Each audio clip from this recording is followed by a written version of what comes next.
Hello, this is Erica with the Purple Quilt Company. Thank you for tuning into my channel. This is my weekly Finish It Friday video for Friday, April 4th, 2025. So if you want to see what I've been working on this week, please stay tuned.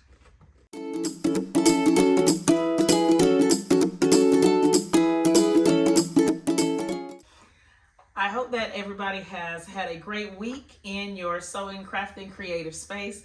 I have had a good week as we have finished up March. I'm really happy with the progress that I made in March on the several different projects, ideas that I had that I wanted to finish up in March.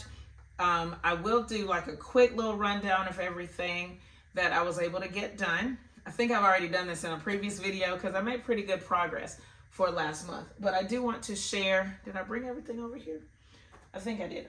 So I do want to share where we are right now with current projects. It has been, March was a lot of fun getting things done that I wanted to accomplish. In April, it looks like I'm going to have to take a slightly different direction because I've been blessed with 3 commissions. Well, no, let me think. 2 quilts in one commission, 1 quilt with another commission, 2 bears in a different commission, another order of 5 bears, and then another bear order came in 2 days ago. So those really need to take priority. So I think that my graduation quilts are going to take just a little itty bitty back step, and I need to update my whiteboard. I'll be doing that within the next week. So you'll see that probably next week, since I am on spring break. You'll see my changes to my whiteboard, because hopefully next week I can get a lot of work done. But let me show you what I was able to get done this past week. First things first, this is something that was on my sewing machine from working with my dad's quilt, the Jacob's Ladder quilt, as a leader ender. I worked on some of these green, blue, and gray string blocks, and I got one of those completed. I need to count them and see how many I have, but this is it's piece on a fabric foundation, and I'm doing a lot of these. The goal is to finish 30 of them. I'm cutting them down to 10 inches. So 30 10-inch squares will make a 5x6 quilt. And I'm just working on that as a sort of leader ender in between projects, something like that, just to have a little bit of downtime, a little bit of mindless sewing. I have the strings. They are over in like a shoebox, and then every time I get extra blue, gray, or black, this dark navy blue, gray, or green, I said black, or green, I'm setting those aside. So even as I'm cutting for other projects, I'm setting aside that green so it can go into this quilt or any gray, because I have been working a lot with some gray and green, and you'll see that in the things that I've been working on, especially these graduation quilts. So I got this block done. It's really cool. But I wanted to share it. It's been sitting on the machine for about a week. I just took it off when I started working on my Cameron's quilt. And I say working on it, I haven't done a lot with Cameron's quilt. I'm going to make the Hunter Star. This is the pattern that I downloaded off of. Where did I download it off of? I can't think of the name of it. Oh, Moonkin Stitchery. So this is her free pattern. I'm not using this pattern. I'm kind of taking a different route, but I've pulled inspiration from her design to create my blocks.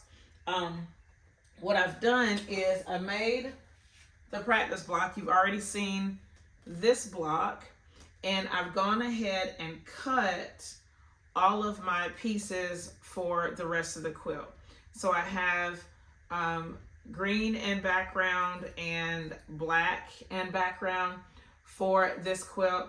And then this week I made a second block right here. So I really am excited about this quilt. I think it's going to be a lot of fun to put together.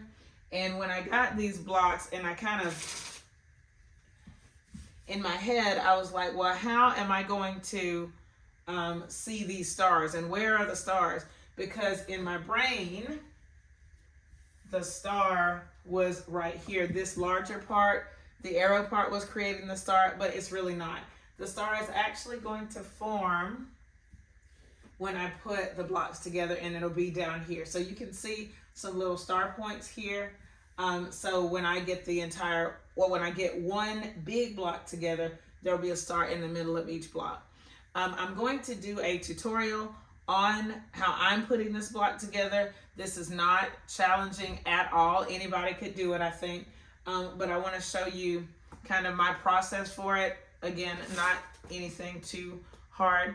And I'm not going to sew this first block together because I have a lot of this gray, and I'm going to wait and try to distribute this background throughout the quilt. But I do have several other backgrounds. I have some whites, some creams, and some lighter greens that will be a part of this quilt. So all the cutting is done, and all of these pieces are already set up with their background. So that's one less step that I'll have to do. I should be able to do just a lot of chain piecing when it's time to get to that quilt, to this quilt.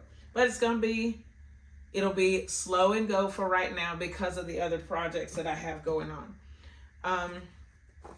Let's see, for my niece's quilt, the Stairway to Heaven, I'm not sure if you can see the blocks. I showed these last week, but I did start a third block here. It is on the machine. It is, I don't know, I've done one round, so it's 1.5 rounds in. And so this quilt has 1, 2, 3, I think 4 rounds total. Well, actually it's only half a round or 3/4 of a round, something like that. And then the next round is, no, I just sewed that next round on. So I'll be working to finish this block. Again, slow and go, because I have to get to work on these other projects. So I've started on the bear, or on the 2 bear order. I was given this brown, it's a brown jogging suit, and I have to make 2 bears out of this. This is the largest piece, and I've already interfaced it. So I just have some smaller pieces that need interfacing. Then I can start laying out the pieces. I have already practice laid them out. I think I'll insert the pictures somewhere over here. So I've practice laid them out. What I usually do is I lay out all the pieces, snap a picture on my phone, then I do all the cutting and the interfacing and all that. So this is not going to be, once I get the pieces cut out, the sewing is not hard. It's just a matter of getting these preparatory steps done. Then the sewing, which is my favorite part, is the easiest. So I have this, and then upstairs, I'll let you go ahead upstairs and see my progress on the first shirt quilt commission. And that's only half of the commission because there are 2 quilts. But you'll see my progress on the first quilt right now in the video. I have my progress right here for shirt quilt number 1 of 3 that I have commissions for. I went through the shirts for this first quilt, and I have labeled them and taken care of the panel size on them. And they are on these 2 pages. There are a total right now of 52 panels that I plan on using, but there's some more panels that I might need to use because I kind of wrote out a plan here for the queen size quilt, but there's still a lot of blank spaces. So I'm not sure how I'm going to work this yet. I just know that I will have to lay out everything before I make a final decision on the size. What I'm thinking I might do is try to lay these all out so they fit, and then see how big of a quilt we have, and then put borders around it, but using the shirts for the borders to get to a good size. I think that the size that I have is approximately 88 by 100, but if I can get,